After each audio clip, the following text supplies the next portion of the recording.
Jules, are you surprised how well he's done?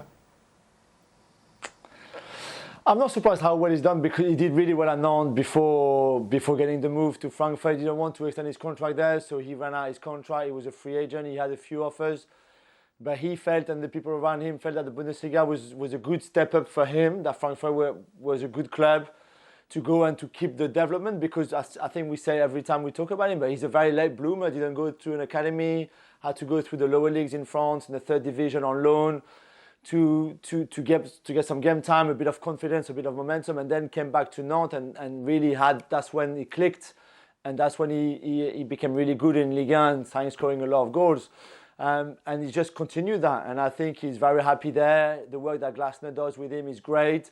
The teammates around him, and he feels valued, of course. He feels happy and loved, and he's high on confidence. And I think the World Cup, even if obviously the final and the chance that he missed at the end was, he said on French television the other day that it will forever be a scar and he will never forget about it. But I think that has also boosted his confidence, and I think he showed him that he could compete with pretty much anyone right now in the form that he is. It's quite impressive considering what happened in the World Cup final, of course, had the chance to win it all, but then to return to Germany and put in these sort of performances. Yeah, and as Joe said, he's talked about it, and it's not like he went through on goal and sort of shanked it, way over the bar, high and wide. Martinez, ultimately, it was a great save by the outstretched left leg. So we're talking inches here. It was a fine line, but still, in his mind, it was that opportunity, and to put that behind you, particularly as a younger player, and then just sort of crack on with your league, putting in those performances, scoring those goals, making those kind of runs, continually getting yourself in there, almost like putting it behind you, because that's what you have to do. You can't change it, you can't linger on it. The World Cup is gone, and clearly in his performances, he sort of put that to the back of his mind. There's ways you could have spun this for Muani in terms of being there for the opportunity. No Benzema, no Nkunku, and all of a sudden you're in the squad, and all of a sudden Deschamps turns to you after probably the worst 20 or 25 minutes to start a World Cup final, and you're in. And, you're in, and you have this opportunity because manager decides to make so many changes. And then all of a sudden you have this opportunity, and it goes from, in the space of a few short weeks, you probably aren't in the French World Cup squad, all of a sudden you're in the final, and you have this opportunity to win it. And of course I would be on the side that Craig just described. It's a great save by Emi Martinez that denies him, but it has to be on the back of your mind. Even with all those things, as a player, as an individual, it has to be on the back of your mind.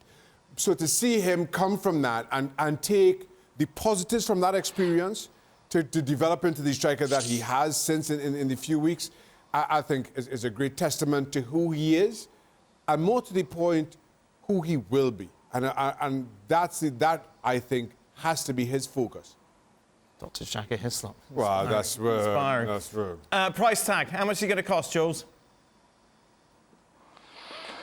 It's a good question. I mean, right now it's a minimum of 60 million euros. There's no doubt 60, maybe even 70, because he's still very young, because he's done a really good job in the Champions League this season for Frankfurt, also in the league, and now, as we've just been mentioning, in the World Cup.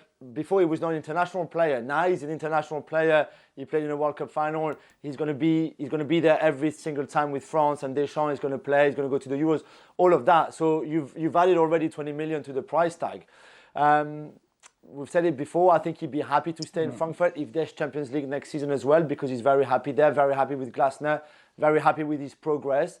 But if there's a bigger club coming and Frankfurt said, like, you know what, we can't say no to 70 million when we got you for nothing, or 80 million or even more, I think they could be tempted to sell. And I think, again, if he would feel ready also to go another step up, even that close after going to Frankfurt from Nantes, and go to a bigger club. But what I like about him is that he's such a happy guy, like Jan was describing, and I think he'd be very happy to stay, very happy to go. He's in that moment of his career where everything is so great for him. Jan, you were saying off air before, the sooner they sell him, the better.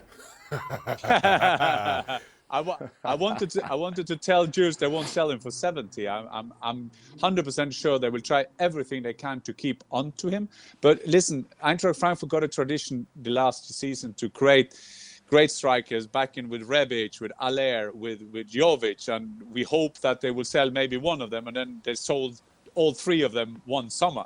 So I think the Frankfurt fans, they will love for him to stay. And the good thing about him, as Jules is saying, is that this is a guy who is not on the door of Krösche, the head of sport, and saying, I want to go. He just say, that is a consequence of my game, whatever. If I got to stay to 2024, that's okay. He's a happy guy, and he's in a great team that plays for him. And remember, in the beginning of the season, we were not sure that he will be in the starting 11. So he's been fantastic for Eintracht Frankfurt. Well, thank you very much for watching ESPN on YouTube. For more sports highlights and analysis, be sure to download the ESPN app. And for live streaming, premium content, and let's not forget as well, ESPN FC 7 days a week. Subscribe to ESPN Plus.